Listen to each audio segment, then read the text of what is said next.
चलिए दोस्तों, आज मैं आपको बताएंगे मैट्रिक परीक्षा जो भी फर्स्ट सीटिंग का एग्ज़ाम दी है मैथ का, वो आपको सेट है, आपको ये मिलाते चलना है और वीडियो को अपने दोस्तों लोगों से शेयर भी कर सकते हैं। चलिए, ये प्रश्न था, आपको पता होना चाहिए। प्रश्न था कुल 138 है कि ना, कुल पूर्णांक था, इतना आपको समझ आना चाहिए। कुल प्रश्न कितना था? 138, यानी ऑब्जेक्टिव था कितना? 100 को। उसमें से आपको टिक कितना मारना था? 50 मारना था टिक। चलिए, आपको अब टिक मिला के बताते हैं। चलिए, पहला क्वेश्चन है, पहला है वर्ग अंतराल इतना से इतना वर्गों की लंबाई की क्या कहते हैं। देखिए, आपको पता होना चाहिए वर्गों की अंतराल आपको निकालना आपको आना चाहिए, है कि ना। तो आपको लंबाई देखिए, -2 अब +5 कीजिएगा तो कितना आएगा? 3। कितना आएगा? 3। तो आपको कौन हो जाएगा? 3 आंसर हो जाएगा बी। अगला है, दूसरा है, यदि 4 लगातार विषम संख्या का माध्य कितना है? 6। तो बड़ी संख्या कौन होगा? 4 लगातार कोई भी संख्या है, लगातार मान लीजिए, उसका माध्य 6 है। कितना है? विषम संख्या। एक मान लीजिए प्लस, मान लीजिए कोई भी हम 4 संख्या ले सकते हैं ना। 3 ले लेते हैं, अब 5, अब +7 ले लिए। इतना का सबसे बड़ी संख्या पूछा है कि ना। तो ये विषम संख्या, इसमें से बड़ी संख्या कौन है आपको पता होना चाहिए। सबसे बड़ी संख्या 21 है। कौन है? 21। चलिए आगे बढ़ जाते हैं। अगला प्रश्न देख लीजिए, है कि ना। तीसरा प्रश्न आपको क्या कहता है? प्रथम 6 प्रथम प्रथम 6 सम प्राकृतिक संख्या का माध्य कितना होता है? 7 होता है। कितना होता है? 7। अगला 1 + cot स्क्वायर बराबर होता है tan स्क्वायर थीटा।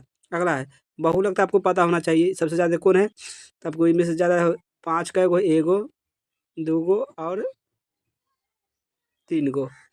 7 कम है, यानी 5 हो जाएगा आंसर। अगला बहुलक के बराबर, यानी 0.02 है, तो 100 में से घटाइएगा तो 98 आएगा, तो 98 आंसर हो जाएगा।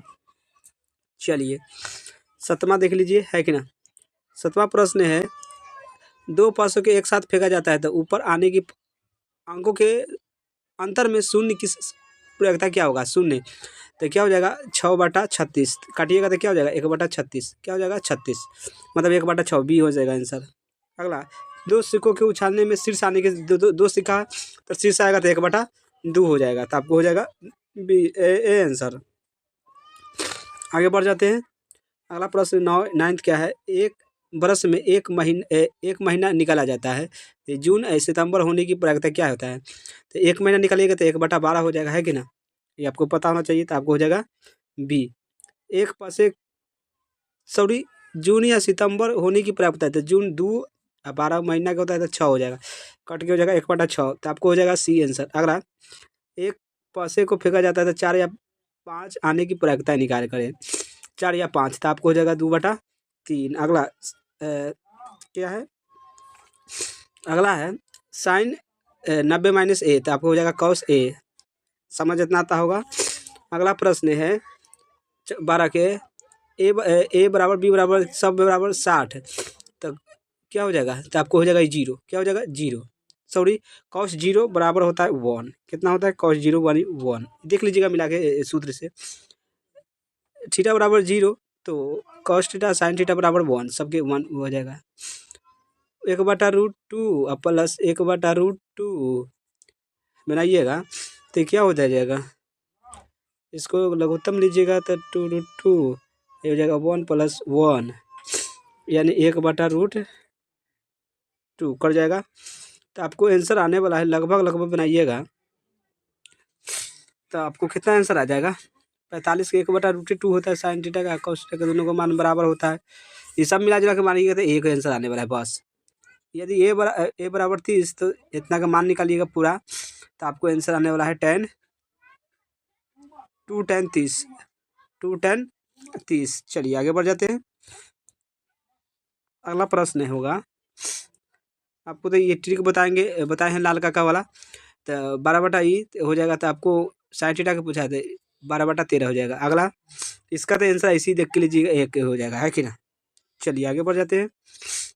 अगला प्रश्न है tan 25 tan 65 साइन ए तो बराबर साइन ए, तो ए का मान कितना होगा? यानी इतना बराबर साइन ए बराबर हो तो इसका मान कितना होगा? ये आपको पता होना चाहिए। इसका 1, यानी आपको हो जाएगा 90। अगला प्रश्न है 18 का, यदि कॉस ए बराबर एक्स तो tan x बराबर 1 माइनस एक्स स्क्वायर बटा एक्स, बी हो जाएगा आंसर। अगला है क्वेश्चन, कहता है 1 माइनस कॉस 4 थीटा, तो ये हो जाएगा sine square theta 1 plus cos square theta. Y अक्ष पर स्थित बिंदु क्या होगा, तो 0, सब आपको पढ़ाया हुआ है। अगला प्रश्न, यदि समांतर श्रेणी का 5वां पद 11वां पद सर्वांतर 2 है तो उसका प्रथम पद 3 हो जाएगा। बनाइएगा तो आपको आंसर आ जाएगा। देखिए बना नहीं सकते, इनमें खाली केवल मिलाने आए हम। इन पदों वाले समांतर श्रेणी का योग इतना इतना है तो आपको इनमें से डी हो जाएगा, इनमें से कोई नहीं आंसर है। समांतर श्रेणी में कौन है तो आपको पता होना चाहिए। समांतर श्रेणी में आपको बी वाला है, सॉरी सी वाला है, सी वाला आपको आंसर हो जाएगा। आगे बढ़ जाते हैं। अगला है, इनमें से कौन समांतर श्रेणी में नहीं है, तो ये वर्ग स्क्वायर वाला नहीं होता है। समांतर श्रेणी इतना इतना के 20वां पद का योग कर देते हैं। अब जुड़िएगा तो कितना आ जाएगा आंसर, तो आपको पता होना चाहिए। पदों का योग कहता है तो 20 बटा में 2 कर देंगे तो यह जाएगा 10, आई हो जाएगा 3 हो गया। निश्चय 57 और 10 कितना होता है, ये आपको हो जाएगा सी आंसर, मान लीजिए सी आंसर है। आगे बढ़ जाते हैं कि ना, कहता है निम्नलिखित में किसका मान 1 के बराबर है, तो 1 के मान बराबर कितना होगा, तो आपको डी आंसर हो जाएगा। आगे बढ़ जाते हैं। अगला प्रश्न है कॉस स्क्वायर ए इंटू 1 प्लस tan स्क्वायर ए बराबर होता है, आपको पता होना चाहिए। तो कॉस स्क्वायर ए हो जाएगा, और गुना करेंगे tan स्क्वायर के क्या होता है सेक स्क्वायर ए, तो ये कट जाएगा तो क्या हो जाएगा 1 हो जाएगा आंसर। आपको क्या हो जाएगा 1। अगला tan 30 के मान आपको पता होना चाहिए, है कि नहीं। इतना नहीं पता होगा तो क्या पढ़े हैं। tan 30 के मान होता है 1/√3, सी हो जाएगा आंसर। अगला cos 60 के मान आपको पता होना चाहिए 1/2 होता है, क्या होता है 1/2। चलिए आगे बढ़ जाते हैं। अगला है साइन स्क्वायर, तो आपको होगा 1 आंसर, क्या होगा 1 आंसर। अगला, यदि ब्रह्म बिंदु P से वृत्त पर PA और PB दो स्पर्श रेखा खींची जाए तो क्या होगा। PA बराबर 8 है तो वो हो जाएगा आपको उधर भी 8 ही होगा, कितना होगा 8 ही होगा। चलिए आगे बढ़ जाते हैं। चलिए अगला प्रश्न है, PA PB की ब्रह्म बिंदु पर O की वृत्त की खींची गई स्पर्श रेखा 80 है, तो ये कितना हो जाएगा, तो आपको पता होना चाहिए वो भी 80 होने वाला है। आगे बढ़ जाते हैं। अगला है, दो वृत्तों की त्रिज्या के अनुपात 3,4 है, कितना है 3,4। तो क्षेत्रफल को 3 के स्क्वायर कितना होता है 9 और 4 के स्क्वायर 16, आपको हो जाएगा सी आंसर। 42 सेंटीमीटर वृत्त वाले वृत्त के उस त्रिज्या खंड का क्षेत्रफल कोणीय 90 डिग्री है, तो क्षेत्रफल कितना होगा, बनाए हैं तो आपके 462। अगला, दो वृत्त परिधि के अनुपात कितना है 5,7, तो 50 25 7 49 आपको हो जाएगा, है कि ना। आगे बढ़ जाते हैं। अगला है 7 sec square minus 7 tan square, तो आपको 7 हो जाएगा आंसर। अगला है ए cos थीटा बराबर इतना, तो इतना बराबर बनाइएगा तो आपको हो जाएगा ए आंसर। एक मीनार के शीर्ष यूनियन कोण आपको 10 सेंटीमीटर दूरी पर 60 की मीनार की ऊंचाई निकाले, तो आपको 10√3 हो जाएगा। चलिए आगे बढ़ जाते हैं। अगला बढ़ जाते क्वेश्चन। आपका क्वेश्चन क्या है, एक पतंग पृथ्वी से 20 मीटर ऊंची पर है, उसकी डोर पृथ्वी से 60 बनती है, कोण बनाती है, तो डोर की लंबाई कितना होगा, तो आपको 20-30 सेंटीमीटर है ना, तो 30/√2 हो जाएगा, है कि ना। आंसर हो जाएगा आपको ए। अगला है, के किस मान के लिए द्विघात समीकरण इतना इतना का वास्तविक मान है, तो आपको पता होना चाहिए। 6 के स्क्वायर करिएगा, 4 काटिएगा तो 4 × 36, 9 से आंसर हो जाएगा। आगे बढ़ जाते हैं। अगला है, यदि px के बहुपद शून्यक है तो शून्यक 2 है, तो p +2 यानी x + 2 हो जाएगा, आपको b हो जाएगा आंसर। आगे बढ़ जाते हैं। अगला प्रश्न है, cx² ax + b शून्यक a, तो अल्फा इंटू बीटा यानी c/a होता है, तो c के मान है b, a के मान है c, तो b/c आपको हो जाएगा c आंसर। चलिए आगे बढ़ जाते हैं। कहता है, इनमें से कौन द्विघात समीकरण है, तो आपको पता होना चाहिए द्विघात यानी आपको पता होना चाहिए बाटा वाला नहीं हो सकता है। द्विघात आपको देखिए सॉरी आपको ए हो जाएगा आंसर, ए नहीं है। द्विघात समीकरण है के बात कर रहा है ना, तो आपको ये वाला नहीं होता है, ये दिमाग में बैठा लीजिए। चलिए आगे बढ़ जाते हैं। अगला है, द्विघात बहुपद नहीं है, तो नहीं हुआ कौन, आपको पता होना चाहिए क्यू वाला नहीं हो सकता। अगला, द्विघात बहु समीकरण इतना इतना का विवेचक निकालें। तो विवेचन निकालिएगा तो आपको पता होना चाहिए एक आएगा आंसर, एक आंसर आएगा। निम्नलिखित में किसका मान लेखी चित्र है, तो आपको एक्स बराबर तो एक्स कॉमा वाई होता है ना, तो एक्स की जगह 2 और कॉमा 0 आपको हो जाएगा ए आंसर। अगला है, कहता है यदि p + 1 2p + 1 4p - 1 समांतर श्रेणी के p का मान निकाले। तो p इसको हल कीजिएगा तो आपको पता हो जाएगा, हल कीजिएगा इसको। चलिए, समांतर श्रेणी इतना इतना का सर्वअंतर यानी 4 हो जाएगा, क्या हो जाएगा 4। अगला है, समांतर श्रेणी इतना इतना का कौन सा पद इतना है, तो ये बनाइएगा तो आपको कितना हो जाएगा, कौन सा पद कितना है 38 है, तो इसको बनाइएगा। ए बराबर तो हमको हो गया, बना ही देते हैं कि ना, ए बराबर 5 यानी देखिए ए एन बराबर होता है ए प्लस एन माइनस 1 डी। ये बना के तनी हल कीजिएगा इस सूत्र पर, है कि ना। लगता है जब बड़ा पद आपको आंसर होने वाला है, बाकी आप मिला लीजिएगा। अगला है, इनमें से कौन दशमलव प्रसाद शांत है, तो आपको पता होना चाहिए जिसका पावर में 2 स्क्वायर 3 क्यूब रहेगा उस हो जाएगा शांत। आगे बढ़ जाते हैं, इतना इतना का लिखा जा सकता है, तो आपको बनाइएगा इतना आंसर आ जाएगा डी वाला। अगला है, एल्गोरिदम से है 53 के एल्गोरिदम में इतना इतना इतना बराबर इतना ए का मान निकालना करता है, तो सब गुना कीजिएगा आपको एक ऐसे आंसर हो जाएगा। अगला है, बहुपद 2x² - 4x का शून्यक है, तो शून्यक है तो आपको बी आंसर हो जाएगा, है कि ना। आगे बढ़ जाते हैं, अगला प्रश्न है, बहुपद इतना इतना का घात कितना है, तो आप गुना कीजिएगा ये शुरू वाला लास्ट वाला से, तो 3 2 5 हो जाएगा, 5 आंसर हो जाएगा। इनमें कौन बहुपद नहीं है, तो बाटा वाला बहुपद नहीं होता है। अगला बढ़ जाते हैं, कहता है इनमें से कौन द्विघात बहुपद का शून्यक 2 और -2 है, तो आपको x² बटा x² प्लस 4 हो जाएगा। आपको पता है इतना इतना का अल्फा प्लस बीटा का मान निकाले, यानी -b बटा a है, तो -b यानी 7 बटा 1 के मान a हो जाएगा, 1 हो जाएगा, तो हो जाएगा -7, सी हो जाएगा आंसर आपको करेक्ट। अगला है, आपको अगला के बनाइएगा तो आपको हो जाएगा बी आंसर 0। अगला है, द्विघात बहुपद के स्क्वायर इतना का मान पूरा बनाइएगा तो आपको हो जाएगा आंसर सी वाला। चलिए आगे बढ़ जाते हैं, अगला प्रश्न है, ये पूरा बनाइएगा आपको, तो बीच की दूरी आपको निकालने कहता है ना, तो ये आपको पूरा निकालिएगा तो आपको आंसर लास्ट में आएगा, आपको लगभग कर 8 आ जाएगा आंसर। अगला इतना का बनाइएगा तो आपको x² और y² के सूत्र पर बनाना पड़ेगा, है कि ना। अगला प्रश्न है, वाई अक्ष पर बिंदु 12,14 की दूरी कितना होता है, वाई अक्ष पर है, तो x अक्ष वाला आंसर आपको होना चाहिए, तो आपको हो जाएगा 12। अगर बिंदु इतना था कोटि है तो 8 है।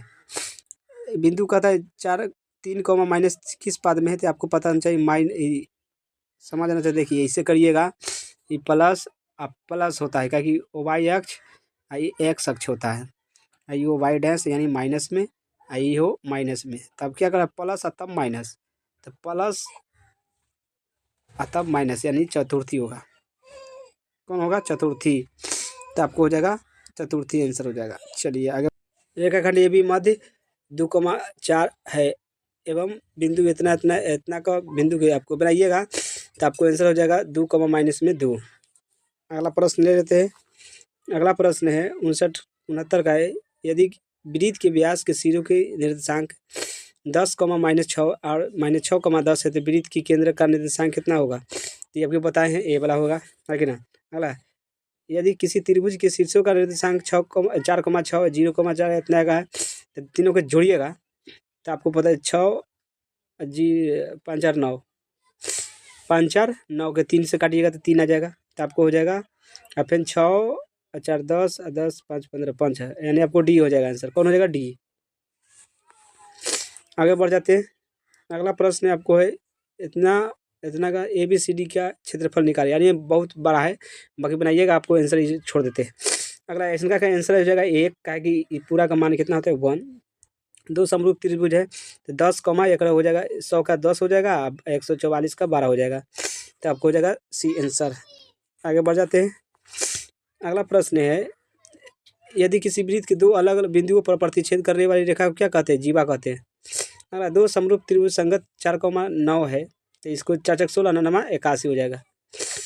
अगला, यदि BC बराबर इतना EF बराबर इतना, तो त्रिभुज ABC का क्षेत्रफल इतना दे दिया है, तो DEF का क्षेत्रफल निकालना कहता है ना। तो इसको तनी बनाइएगा तो आपको पता हो जाएगा। चलिए आगे क्वेश्चन, 2 प्रतिच्छेद वृत्तों की स्पर्श की संख्या कितना होगा। तो 2 प्रतिच्छेद करेगा तो संख्या कितना हो जाएगा, 2 हो जाएगा, है कि ना। चलिए अगला, इनमें से कौन द्विघात बहुपद का शून्यक 3, -10 है। तो 10 या 30 हो जाएगा, आपको आंसर हो जाएगा। अगला, द्विघात बहुपद का शून्य का योग इतना गुणनफल इतना, तो द्विघात पर द्वितीय 6 वाला हो जाएगा, तो आपको हो जाएगा ए आंसर। चलिए आगे बढ़ जाते हैं। अगला प्रश्न है, यदि पी एक्स बराबर x4 x की पावर 4 -2x³ 17x² -4x + 30, तो इतना से भाग देने पर आपको एस फल आपको आने वाला है इतना, यानी भागफल की घात। चलिए आगे बढ़ जाते हैं। अगला, इनमें से कोई हल ना होगा, द्वितीय हल में है, तो आपको पता होना चाहिए। अगला है 85 का प्रश्न, 2 रैखिक समीकरण लेखा चित्र समांतर का हलों की संख्या कितना होगा, 2 होगा, है कि ना। रैखिक समीकरण इतना और इतना का हल होगा असंगत। क्या होगा, असंगत। अगला प्रश्न है, द्विघात समीकरण इतना का मूल a + b यानी अल्फा + बीटा के स्क्वायर निकाले। तो इसको निकालिएगा तो कितना होगा, निकलना पड़ेगा, है कि नहीं, तब पता चलेगा। इसको छोड़ दीजिए, अगला बढ़ जाते हैं। अगला प्रश्न है, द्विघात समीकरण इस दो रख के हल कीजिएगा तो आपको 100% आंसर निकलने वाला है। द्विघात समीकरण 2x² -x -6 का इतना का दूसरा मूल क्या होगा, ये भी रखिए, x के लगूँ तो आपको हल हो गए, निकल के आ जाएगा। अगला प्रश्न है, द्विघात समीकरण की मूलों की प्रकृति निकालना है, तो ये होगा वास्तविक समान। अगला, 2 गोले की आयतनों की त्रिज्या इतना 164 और 125 है, तो इनके क्षेत्रफलों की संख्या कितना होगा, इनमें से कोई नहीं होगा। आगे बढ़ जाते हैं। अगला प्रश्न है, 2 बेलनों की अनुपात, त्रिज्या का अनुपात 4,5 है, 4:5 है, तो इनकी ऊंचाइयों के अनुपात 6:7 हो, तो उनकी आयतनों का अनुपात कितना हो जाएगा, तो आपको पता होना चाहिए। आपको हो जाएगा ये आंसर लगभग बी। आगे बढ़ जाते हैं। कहता है, अर्धगोला के संपूर्ण पृष्ठ का क्षेत्रफल कितना होता है, अर्धगोला के, तो अर्ध आपको पता होना चाहिए 3πr² होता है ना। आगे बढ़ जाते हैं। अगर यदि घन की विकर्ण की लंबाई 2√3 सेंटीमीटर, इसका कोण की लंबाई कितना, घन की कितना होता है, रूट में 3l बराबर होता है, आपको इमें दे दिया है 2√3, तो √3 से √3 खत्म, तो l बराबर आपको हो गया 2, तो आपको 2 आंसर हो जाएगा, तो आपको हो जाएगा ए। आगे बढ़ जाते हैं। अगला प्रश्न है, यदि घन की किनारा की चाहे लंबाई कर दीजिए चौगुना हो जाएगा, क्या हो जाएगा, चौगुना, ए हो जाएगा, बी आंसर हो जाएगा, बी। अगला प्रश्न है, एक गोले की वक्र पृष्ठ के क्षेत्रफल उसके अर्धगोला के क्षेत्रफल करेंगे, तो आपको पता होना चाहिए 4:9 हो जाएगा। यदि अर्धगोला का वक्र पृष्ठ का इतना है, तो आपको निकालिएगा तो 14 हो जाएगा आंसर। कौन होगा, 14। अगला है, इसका मान तो आपको पता होना चाहिए 1 होना चाहिए, है कि ना, इतना के बराबर tan² थीटा होना चाहिए, है कि ना। चलिए कितना आपको सही हुआ, 100 में कितना लाए हैं आप यहाँ कमेंट करके बताइएगा। तो चलिए 100 में मतलब 50 में कितना सही किए कमेंट करना है आपको। चलिए वीडियो को लाइक कीजिए, सब्सक्राइब एंड शेयर।